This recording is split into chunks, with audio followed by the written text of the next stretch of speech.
Welcome to Data Analysis 2, Part 3, Statistical Tests. In this section, we are going to actually grab some of the GitHub code. Again, the code itself is available via the GitHub links. I'm going to use, although you have some options of which versions to use, I am going to be working from the .qmd file, the Quarto file, which has the code and the text integrated in it. I've set my directory here to the local download of my data analysis info. I'm opening up my QMD file. Again, I prefer a dark theme in RStudio, as you'll see in most of my videos.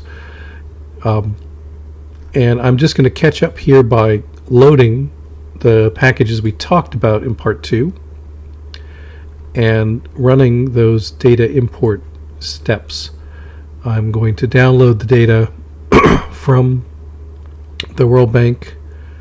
It's performing a bit better now. Yes, okay, we succeeded in downloading the 141 megabytes. I'm going to just sort of execute all these steps to filter the data. As I said, the focus in this session is not on the data manipulation, but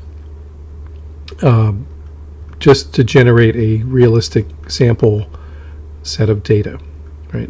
If we take a peek at the gender data final, we can see that we have just 12 countries, 209 columns. We've reduced the number of variables there. So this gives us a smaller set to work with. Actually, the fact that it's a small set will interfere, as we'll see, with getting high statistical significance as we work through, but I think it's just as an illustration, it's better to work with the small data set. Okay, now, as I said, I'll be toggling back and forth between the same text in RStudio, looking like this, in a sort of a more raw format, and the web presentation. So one of the goals of this workshop is to give you a little bit more of the background to these tests that are often run quickly without too much thought, but we'll start with the t-test, which is part of a family, a large family of statistical hypothesis tests, right? And again, you might want to skip ahead if you're just looking at what's the code, but I'll go into detail in these videos. So when we say a statistical test, we mean that we have data. The data is our raw information. A statistic is something calculated from the data, right? So we are going to calculate something based on the data, and that statistic will be used to make inference or to make some kind of decision about the data itself, right? So typically what this means is we calculate a number, we call that the test statistic, and we have some kind of cutoff, which we would call a critical value. Often it is called the p-value. And if our test statistic is higher than the critical value, or the p-value is within a certain range, we say this test shows statistical significance. And that means that the result that we're seeing is not something that is likely to have happened randomly. It likely represents a true pattern. But that's as far as we can go with the statement. It is a statement of statistical likelihood. It is also important to remember always that it is not a statement of importance. Something can be a very tiny effect that has little practical importance but be statistically significant, not be a random thing. So the t-test is one of the most common tests. We also typically in statistics frame these tests as a test of the null hypothesis versus the alternative. And again, this may be well known to many of you, but just for clarity, we often denote the null hypothesis as H0, and the alternative might be denoted H1 or HA. You'll see these show up in the literature. And the null hypothesis is usually the hypothesis that there is no statistical significance. That is, the effect that we saw in the data occurred randomly. Now, by default, this may often mean that we see zero difference, or we can't, the difference from zero is small enough that it could just be random variation. That's kind of the meaning of the whole thing. The t-test, sometimes still called student's t-test, was developed by someone who worked at a very famous Irish brewery, which was actually one of the first industries to apply statistical testing to ensure consistent quality control. And this person, you can check the link and follow up on that. Gossett he was employed at the brewery. He didn't want to be known, so when he published his results, he just labeled himself, instead of anonymous, he called himself student. But that persists to this day, the student's t-test. And the t-test has a few variants that we'll see. One sample, two sample, unpaired, two sample with paired results. Those are the major variants. And we use it to test whether our observed results are significantly different than the null hypothesis. And I'll go a little bit more into the two sample when we look at that code. It's called the t-test because most of our statistical tests are based on comparison with a statistical distribution, right? So we know the normal distribution reflects certain pattern of variation in data. The t distribution, as our number of observations grow larger, approximates the normal distribution, but the t distribution can be more precisely calculated for even small samples, 10 observations, 20 observations. And at those small observation levels, the normal distribution is not accurate. The t distribution is a better representation of randomness in that situation. So we compare the distribution of our observed data with what a t distribution would predict. Again, therefore, it's called the t-test. The p-value that's often referred to is the probability of our observed data happening as a result of randomness. Right? So if we see, again, a very simple example, flipping a coin, right? We flip a coin 10 times in a row, it turns up heads. The chances of that happening are 0.5 to the 10th power, which, since I have R at my fingertips, I will just check that, right? So less than 1,000th of a percent, less than 100th of a percent chance of that happening as a result of random variation. We might take a chance and see if that happened in real life. We'd say that's not a fair coin. That's not a coin that has an equal likelihood of showing heads or tails. Not definitively proven, but it is what our data would observe. And so the p-value in this, the example I just talked through, is 0.001 by approximation. And we would set a cutoff of typically less than 0.05 is what's typically used as a cutoff for statistical significance. Other It's important also to note that other p-values can be used. We want to be really sure. We might say p of 0.01 if we are not dealing with something where accuracy is super critical. We sometimes have a higher p-value. It's up to the purpose, the researcher, the investigator, the purpose of their test to determine it. None of these things are laws. All right, that's enough background, I think, probably more than you like. Let's look at the actual test. Right. So in R, as is very typical, the understanding and the background in statistics is very useful, but the actual commands, once we know them, are pretty straightforward. For t-test, all we need to know is that the command is t.test. And if we run that, we will see our output both in the live console and pasted into our document, that we have a very, very low p-value. We were testing, in this case, just one variable, the labor force participation rate of females. Now, the default for this test, as it specifies here, it tells you what the alternative is. The alternative is that the mean is not equal to 0. That means the null hypothesis is that the mean is 0.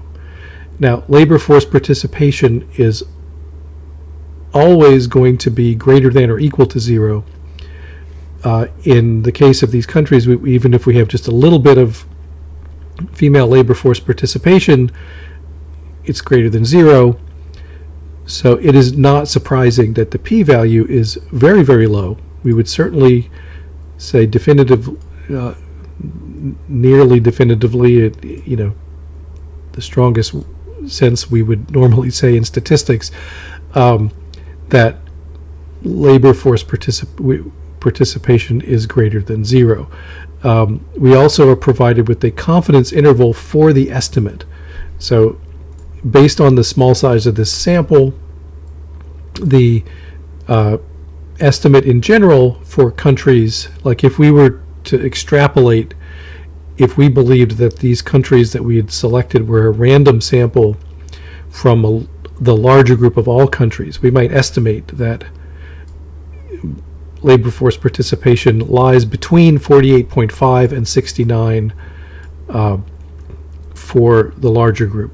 Or that, to be more precise, this is one of the areas where statistical languages and the concept is a little bit different than the popular conception, but that in 95% of the cases, or 19 out of 20 cases, if we used this as a confidence interval, our sample would contain the true mean. That's a more formal way of stating that. Now, in this case, the meaning is a little different, right? Because we might just care about these 12 countries. Now, in these 12 countries, the actual mean is 58.9. It's one of these cases where maybe we don't even need to talk about a t-test, but again, I just want to give you a simple example. All right, so we saw also that this is not a very interesting result because, obviously the labor force participation rate isn't going to be 0. We could have guessed that beforehand. We have many options in R to modify those things. So one option is to set mu to be the mean that we're testing for. So if we look at labor force participation for males, we say, I'm going to guess maybe it's 70%. Is it 70% or is it something else? I'll test it with that mu, execute that, and then we see that the mean among the countries that we selected was 75%. If this was a sample among a larger group of countries, we would estimate that the range within which a true mean might typically lie is 67 to 82. Speaking very roughly, I'm not rounding properly there. So that would also suggest that, 70 lies within this interval,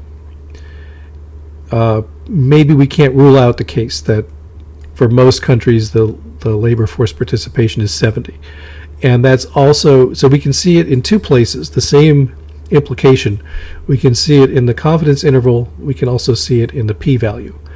Our p-value here is greater than 0.05. Another thing that's important in statistics is that we do not want to overdetermine things or assign too much meaning to these tests. These tests are designed, we recognize that all these processes are random, and we're making a judgment call. So we say in advance, we will decide to call the result significant if the p-value is less than 0.05. If it's not, we will not call it significant. And the level at which the p-value is set comes out as a result of the test is not as important. If it was 0.051, we'd still say not significant. If it was 0.16, not significant. If it's 0.5, not significant. One of those is not more insignificant than another. You could think of a metaphor of playing a sports game. You know, the team that wins by 1 point wins. If they win by 50 points, they win. We are concerned with the winning and losing, or meeting the criteria of this test. To start to characterize things based on the level of the score is like assigning too much, over-interpreting the results. Okay, so also in general, right, when we have our functions, we have this question mark in line 187 on my screen here. If we say question mark plus any of the functions, we will get a help, which shows up here. My little face is blocking that a bit. And our help will outline how the command is used, all of the syntax options, some examples of code, definitions of what those options are. So this is important. I'm going to be sort of pulling out of the hat some of these options when I talk about them, but they're all here in the help. So when we say two-sided, the reason that this is running in a certain way is that it's defaulted to a one-sided test. It defaults to mu unless you say something else. It defaults to an unpaired test. You can see paired equals false unless you say otherwise, things like that. There are even other options which I won't get into that are more the technical. R is designed by statisticians for statisticians, so you will see all of the technical options needed are typically there in the help, although the default behavior is usually very reasonable, what you'd expect. And then finally at the bottom of the help you'd see this examples of actually running some tests. That is usually a very good way to quickly get a handle on, like, how do I write a command here. All right, let's move a little quicker. I think we've outlined some of those R basics enough. Let's move on to a paired t-test. Right. So in this case, we have 12 countries, and we have male and female labor participation. Now, I don't care as much about whether the average,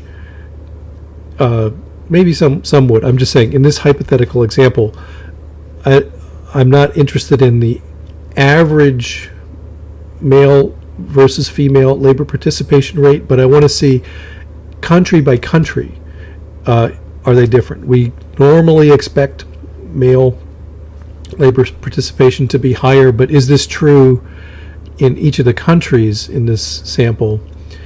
And if we and the important thing here is that the data is paired. When we look at U.S. labor participation, there are two observations, one for female, one for male, and those are both associated with the US, right? So we can treat this as a paired test. We simply put into the parentheses of our equation both of those names for variables. Now, I also didn't mention before, but this is raw, real-life data. It's imported with the full column headers, and so therefore these are these super long variable names, right? Not something that, if you were setting this, you might set this up a different way if you were doing it yourself and having shorter abbreviated variable names. But here we have these long names. We enclose them in these little backticks or backward slanting apostrophes so that it handles all the punctuation and the spacing, right? So this whole thing here is one variable followed by the male version of the same thing, and we say paired equals true. Alternative equals two-sided means we're interested in, are they different either way, greater than or less than each other. We can also do a one-sided test. We're only interested in half of the curve, where is it greater or not. That's also a judgment call for the researcher. But when we run this, just re-execute that, we have a p-value of 0.002, right? So it is statistically significant. The confidence interval, and we listed female first, right? So female is between 25 and 7 percentage points less than male. Or if we constructed a confidence interval like that, we would be likely to see the true mean in that interval. In this particular data, the difference is 16%. But that's also showing that, across every country, there aren't any countries that kind of reverse the pattern enough. There's not enough variation for us to doubt this result. Okay, so that's t-test, right? This, again, all may be very straight, basic for some of you who've tried this before, but we are building from the basics here. All right. So now I'm going to talk about Python, and I'm just going to toggle back over here. Python. There are some links, right? We're going to do this in a very brief way. Again, the key is now in the data science world. Python and R both heavily used. Python may be more prevalent in machine learning and computing applications. R remains more complete from a statistical perspective, but there are plenty of reasons why you might want to take existing routines in Python and run them in R. You might need to pass data that had been processed in one language or the other, filter the data in R, process it some way in Python, pass it back and forth. And RStudio now allows you to do this. In fact, Posit, the company that used to be called RStudio, has renamed itself in order to open itself up to possibilities beyond R, and they actually have a new editor under development. They are not going to abandon RStudio, but there is another editor under development that will be even more sort of programming language agnostic. So I've given you some links here to more on these packages, more on how to work with data. The reticulate package, as I mentioned, is the thing in R you must have loaded in order to work with Python code inside an R environment. If you want to work in a Python environment and use R, there's RPy2. So you have those options. Here's a description of RPy2. Here's a little bit more on getting started. So I'm just going to kind of run this code quickly to sort of prove that it works to you, but you may want to read up more about it if you want to actually become a regular user of this approach. All right, with that said, I'll go back into RStudio. And in our code chunk, right, so this is one of the reasons that it's actually nice to work in this Quarto or an environment where we separate out the code chunks. And I didn't talk about that specifically up to now, but the code chunks start with 3 backticks, end with 3 backticks, and at the beginning in the curly brackets we actually give the instruction that says this is R code or this is Python code. My other code chunks, which I was running without explaining them, they start with R, so that the environment knows that's R code inside there. The following words are just notes to myself, or like labeling that code chunk so we can kind of use it and jump to it. Those do have to be unique in a document. So here I say Python, t-test Python. But inside this code is code that is in Python syntax. So we do what we usually do in Python. We import modules. Again, the lingo in Python is module, not package. We are using some basic stuff, NumPy, Pandas, SciPy, just the stats part. The one difference here, the one thing that is not Python standard is this R function, right? So we have that gender data final that we generated in the R environment that's sitting here in our top right window, indicating, that's one of our objects in the R space.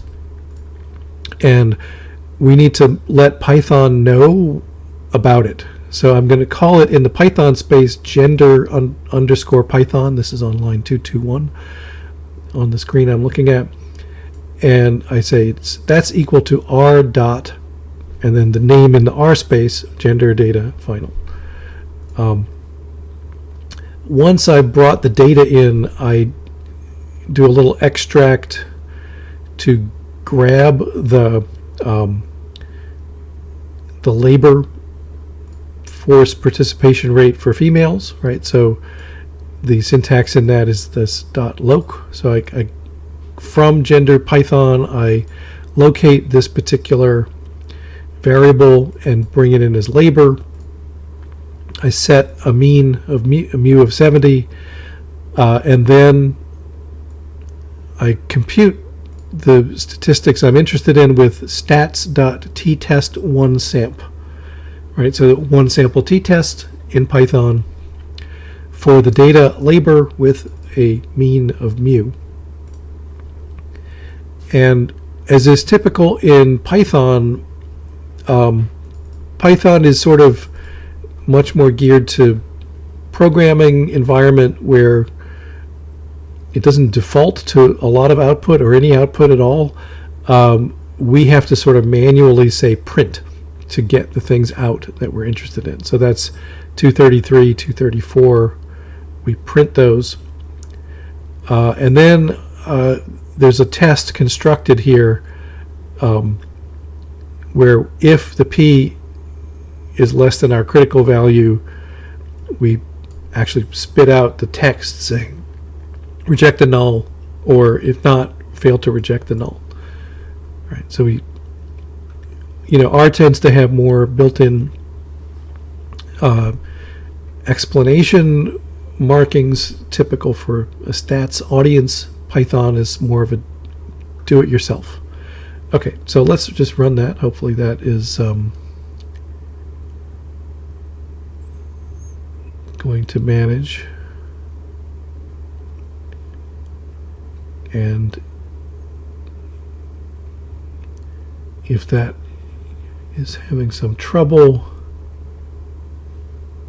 I might have to pause the video here and continue in a part 3B.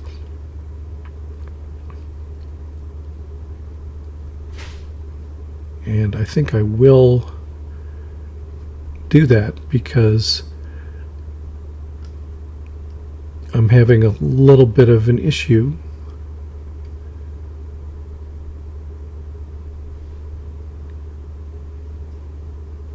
This is one of these things where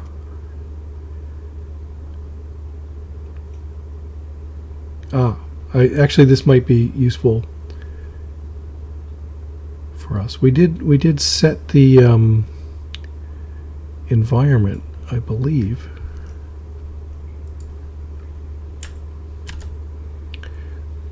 All right, here's data analysis 2, part 3, statistical tests.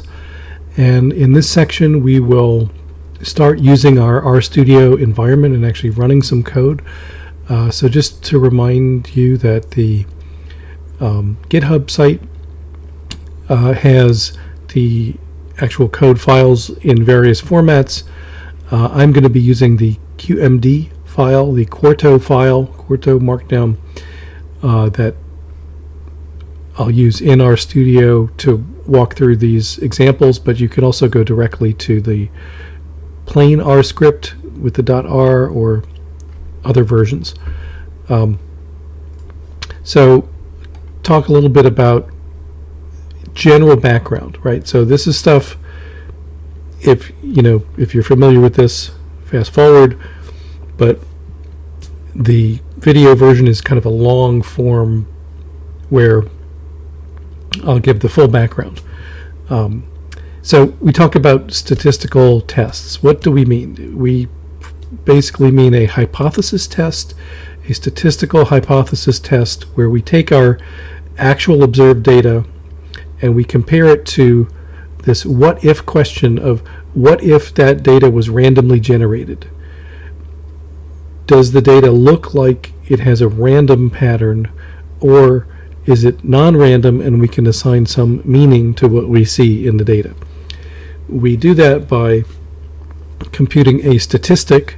A statistic is different from the raw data, meaning the statistic is something computed from the data. And we have a hypothesis, often called the null hypothesis, which models our potential view that maybe this is random, right? Maybe if the data was just random, we would observe a certain look to the data. That's the null hypothesis. We will develop a specific formulation of that for each case. If the statistic computed on the data meets a certain threshold, which we sometimes would call the critical value, or the p-value, the probability of what we observe being random, being generated by a random process. If we are either above the threshold in the case of a statistic or below a certain p-value, we then say, oh, this is statistically significant, meaning it's not, doesn't look like randomly generated patterns. The pattern that we see in the data, we can, with some high degree of confidence, say that it is not a random pattern. We often denote the null hypothesis as H0, and the alternative, meaning the not, whatever the negation of the null is H1 or HA. You may see those notations. When we model data, we have in mind a hypothetical distribution of the data. So we're going to talk about the t-test, which is built off of the t-distribution, which is a way of describing small samples of data and their behavior. As our samples increase, the t-distribution actually converges to the normal distribution. So it's closely related to other statistical results. But for a small sample, 10, 20, 50 observations, the t-distribution models what would happen if data was sort of randomly scattered around a center point. It's a good approximation of that. We then use that knowledge about the distribution to generate a t-statistic and a t-test. So that's maybe even more than you want to know about the background of all this. One other very interesting piece is that the t-test is one of the early results in theoretical statistics, and it's still sometimes called the student's t-test because the person who invented this test was an employee at a certain well-known Irish brewery and didn't want his name out there in some other publication when he was working on these corporate projects, essentially. And this well-known Irish brewery was one of the first to use statistical methods in quality control, thanks to Mr. Gossett, who is the student in the student's t-test. Okay, so let's get into some actual code. For this part, I'm going to open up my RStudio. In RStudio, I have loaded the Quarto file for the data analysis, which is, again, has all the text and the code sort of embedded. So I'll be toggling back and forth between the pretty view in the HTML and the Quarto view here. So I'm going to start just by loading the required packages that we mentioned. So now I'm catching up. This is the stuff that was talked about in part 2. I'm just catching up here and loading my packages, grabbing the data from the World Bank website, and then processing that data to filter it as we discussed in part 2, the previous video. And I'm just, using the code chunks, right, that are built in here, right? If what I'm doing there is unclear to you, what I'm doing is looking at this code chunk, I'll call it that, and clicking on this little play button to run all the code in that section. And a code chunk is distinguished from the text here with 3 little backwards ticks or reverse apostrophes, whatever you want to call that, at the beginning and at the end. Inside is the code, and each of these chunks is labeled. In the curly brackets, we have to tell RStudio what kind of program language is inside that chunk. So most of these say R, and then there's some descriptive information. So that's actually a descriptive tag that should be unique just for that code chunk, so that we can refer to it in the code if we need to. All right.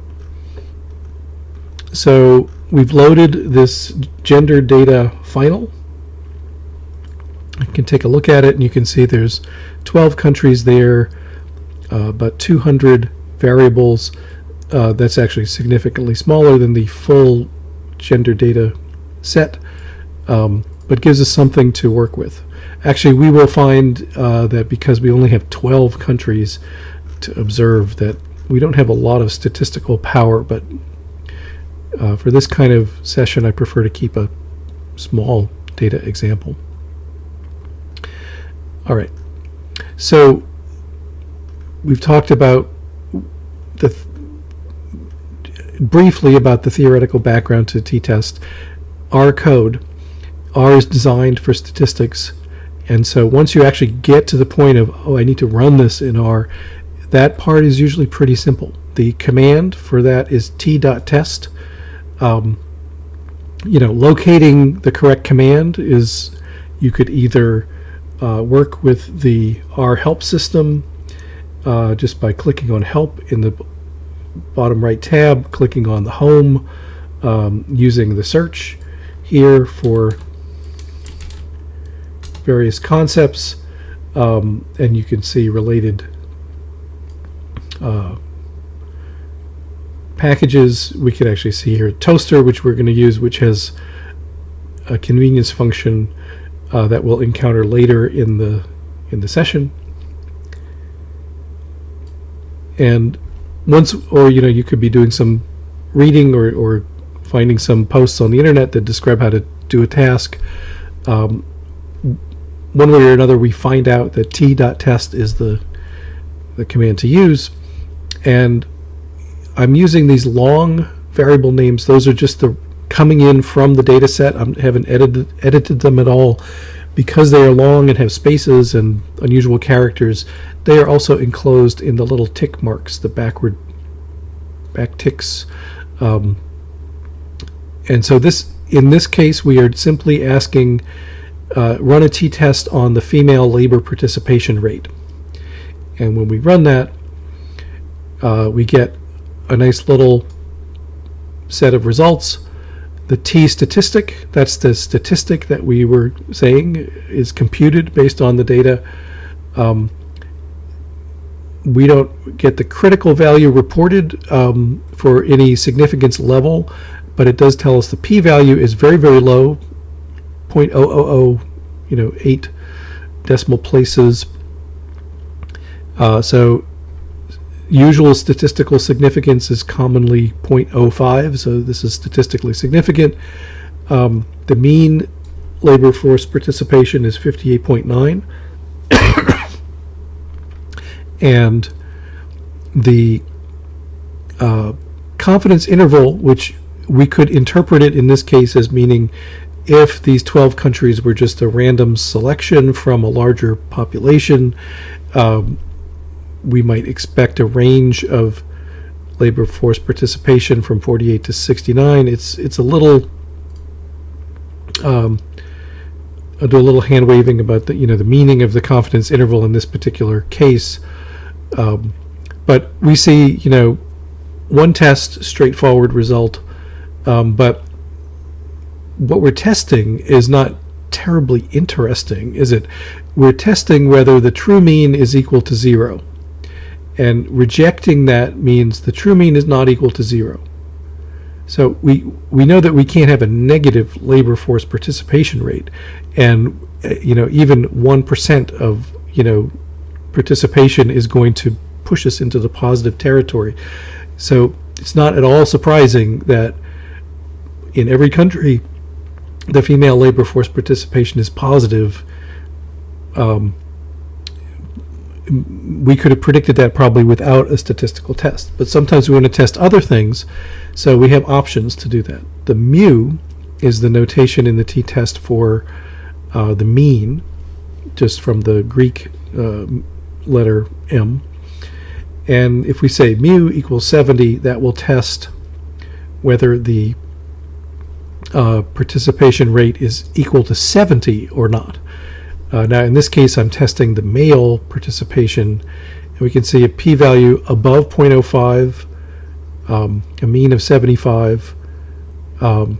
So the mean is near 70, but statistically we can't reject the possibility that the true mean might be 70. That's what we do when we have a high p-value. We can also see that 70 is within the confidence interval, which is another way of looking at this test. Those two things are equivalent. Inside the confidence interval and below the p-value threshold, same thing.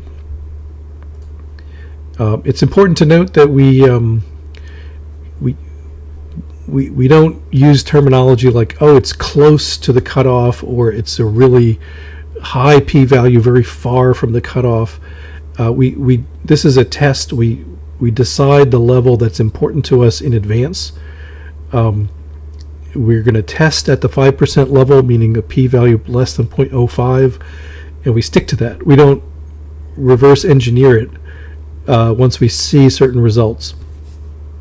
And that's to avoid cherry picking the data, and it's the kind of thing like if you look at a metaphor or a sports metaphor of you win the game by 1 point or you win the game by 50 points, what counts here is you win, right? You win, you pass the test or not. Try not to read too much else into those statistics.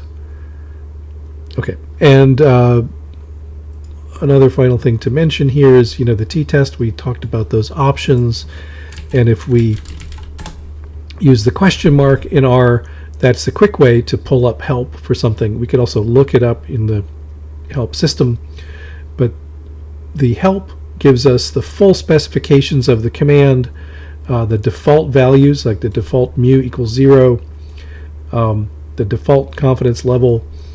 All these things can be modified. We see the arguments here and a little explanation of what's going on with them. And then finally, as we scroll down, some further description, and usually these help end with example code, which is sometimes a good way to just quickly glance at that and figure out, oh, I need to set up the command like this. All right, so I've talked about the help. Let's talk about the paired t-test, right? So we said in the beginning that there are a few kinds of t-tests. The one sample t-test is what we just ran, where we're testing one variable against some parameter value. If we have data that we want to compare, we have what's called the paired t-test, right? So we could have two different samples and be looking at kind of the average value, the average age or income of people who live in one city versus a second city. Are they significantly different? Paired, which is what we're going to run here, means that the data points are directly comparable, right? So if we measured a single person before and after a treatment, and we want to know, did it change that individual, and we had a whole sample full of people like that, that would be paired. In this case, we have countries, right? So I'm interested in male versus female labor force participation, but what matters to me is within each country, what's the difference between male and female labor force participation, not the average across all countries. So in this case, we simply say the paired equals true option, right? So I'm listing the two variables, again in this long notation, female, comma, male labor force participation, the paired equals true option, and the alternative equals two-sided means I don't care if they're more or less than each other. I'm looking at both sides of that equation, not only the plus side or the minus side. And if I run that, then I get a very strong low p-value. So there's a significant difference between male and female labor force participation country by country, with a mean difference of minus 16. So that we listed female first, so that means the female labor force participation averages 16% less than the male. Okay, so now I want to talk a little bit about Python in this RStudio environment. So RStudio, the company, renamed itself Posit going on a couple of years ago, in order to make the point that they're not just about R anymore, they're about Python and other languages. There's actually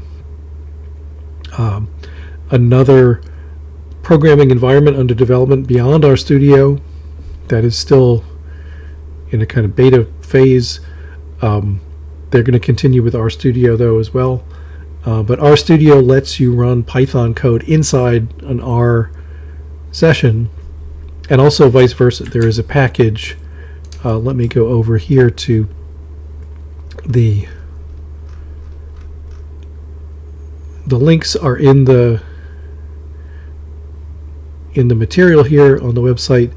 There are a couple of links that will help you figure out if you want to do this in practice. My example here in the code is very quick and basic, but you can do more with that. The reticulate package is the one that we mentioned that is really the thing getting the job done for launching Python inside the session. There's also rpy2, which is if you're in Python and you want to run R, you can do the reverse piece of this picture. But what we do is we have a code chunk that's labeled Python inside the curly brackets. Everything in this section is Python code. We are importing NumPy, Pandas, SciPy. The different part here is we're referring to the data that's in the R session. The gender data final data set is an R data object, and we say R dot gender data final to refer to it, and we're labeling it in the Python environment as gender Python. So now it becomes available to use on the Python side, and then the rest of this is Python code. We're pulling out just the labor force participation female as a variable using the .loc. We're setting the mu equals to 70, and then we use the Python version of this t-test command, stats.ttest1samp, to run a t-test on the labor variable that we just pulled out with that particular mu. And as is typical in Python, we don't automatically get output. We have to request it, so we have to print the components of that test, and then there's a little if-then statement, if-else statement to, if the value is less than the significance level, we reject the null, or we say we fail to reject it. That's actually, we're handwriting the results that we'd like to see. So I can run this, and you'll see in the console that it kind of switches to this 3 caret prompt. That's an indicator that we're inside a Python session. You can see the t statistic and p-value just under 0.05 that have come in, and so then it says reject the null because the p is less than 0.05. But we've run all that in the Python session. We do have to do one little thing here, which is to quit. And if I can type quit correctly, that would be better. To return us to get out of the Python code and back to a regular prompt. That's one little detail there. Now we have another test, the chi-square test. Essentially, in most cases, running one command in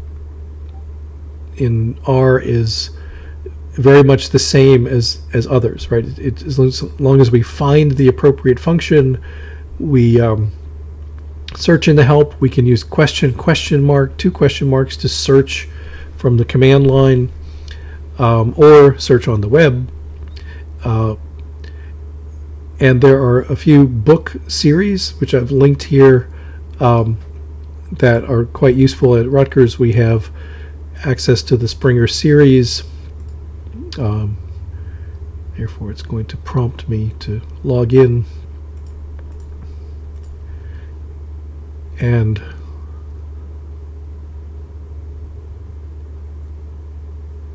it may ask me for a duo prompt. Does it remember me? I think I won't complete that process right now because my phone is not handy, but you can trust me to know that the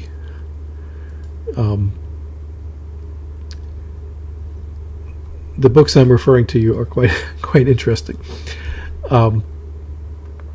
So let's look at a chi-square test. Just one more example of a test that we use to indicate within any sort of matrix of data, a crosstab of some kind, could the distribution of cells happen randomly, where we'd expect an relatively equal number across the cells. Here we just have a 2x2 table of whether the males have a high labor rate or not, and the females have a high labor rate or not. Remember, we set those variables at 70% when we generated them. So if there's a significant difference between the male and female breakdowns, we would get a result from the chi-square test. In this case, we have 2 male and 2 female that are both below 70%. 5 countries where both male and female are above 70%. no countries where the female rate exceeds the male, and 5 countries where male rate is above 70 but female rate is below. Right, so that's sort of the deviation is on the diagonal there of 0 and 5 here, kind of driving this. So we just do a chi-square test of the table itself, right? We actually put the table command inside the chi-square test because it needs to have a table. And we get, in this case, we have, again, this very small sample, 12, right? If they were evenly distributed across the cells, we'd have 3 in each cell. There's not really enough data to drive a high significance level. So the p-value is high. It warns us that the approximation may be incorrect. That's also because it's small. But it's a little toy example of another function. Now, if you ask, how do I choose the appropriate statistical test? That's not an introductory question, but I am giving you some tools here to get in and check those results. There is a kind of code-based guide at UCLA where I would call this a quick guide, where we can say, okay, I have one independent variable with 2 levels. I might want to use one of these tests, and here's some code in R and other stats languages that I could implement it with, and so on, for different kind of combos. If you're looking for something more descriptive, I would recommend there's an article here that kind of gives an overview of the factors that's free, open access on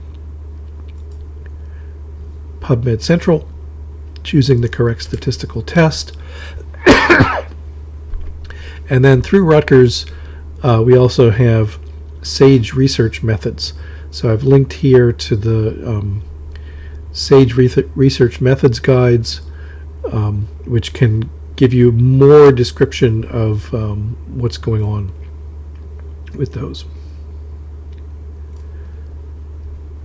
And now the final part of part 3 is statistical distributions, right? So we talked about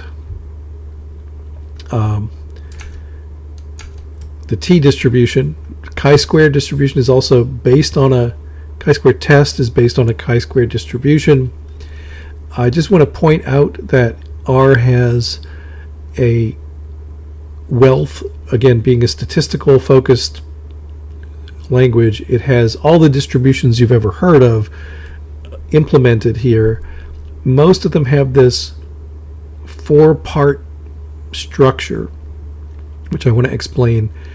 The D, P, Q, and R versions of the command. So if we look at the normal distribution, we access it with norm, except we use D norm, P norm, Q norm, or R norm. And what are each of those things? The density is the sort of the height of the distribution. Like when we picture a normal bell curve, the density is highest at the center, and it's like how much do we expect to occur at this particular level, right? So if I say D norm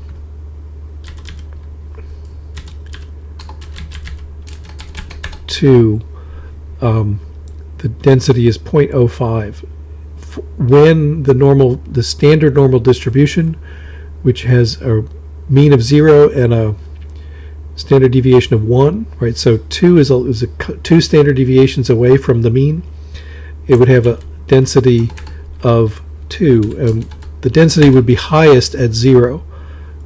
So I have 0.398 at 0, but it's also going to be symmetric. So if it's a density at -2, it's also 0.0539, and it'll get smaller the further away you are from the center. So that's density.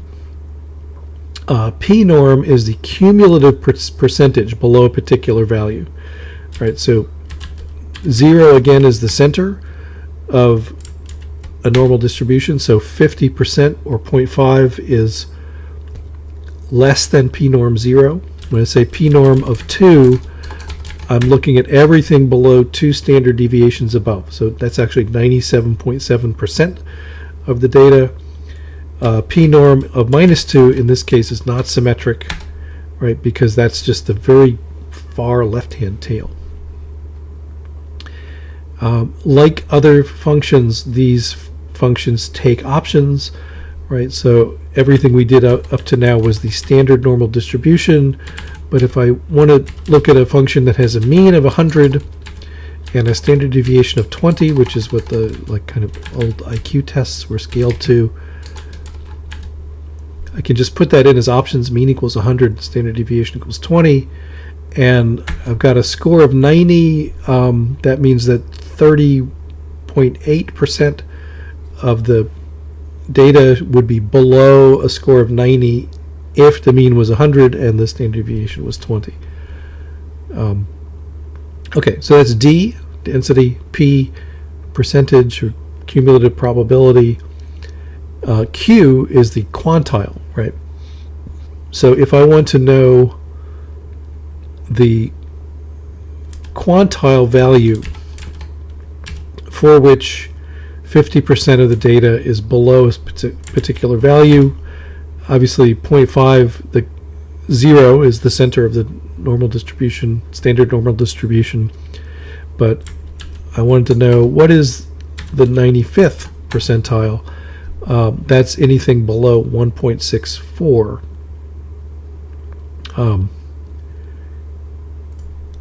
And I can, use that to calculate it's sort of the inverse of the p-norm, if you think about it. And finally, the R is the random sampling from the distribution. And this one I find is maybe the most useful or widely used, because sometimes you want to generate data or you want to artificially simulate something. R norm of 1 just means draw one time from the normal distribution, and you can see every time we run it, it's something different because it's a random draw. We can generate a random list of 5 numbers from a distribution, normal distribution mean of 100, standard deviation equals 20, and you can see every time I run this I'll get numbers that are usually fairly centered on 100, but within plus or minus 40 or so. That's actually a very low number, 48. If I look at the value of that, the chance of that happening, Q norm of 48, oops, sorry, it's P norm, I want to check that, is the probability of getting something as low as 48.6 is 0.0046, right? So that's an unlikely type of outcome. And as for any other function, you can do a question mark, and you can get, in this case, it ties you to the entire set of 4 distribution functions with all their arguments and even some theoretical background and some articles to cite. So it's explaining where these concepts come from. Okay, I won't go further into that, but just so you know, the distributions are a tool at your disposal in the R space. So I'm going to stop here for section 3, and we'll come back with correlation. That's a relatively short one.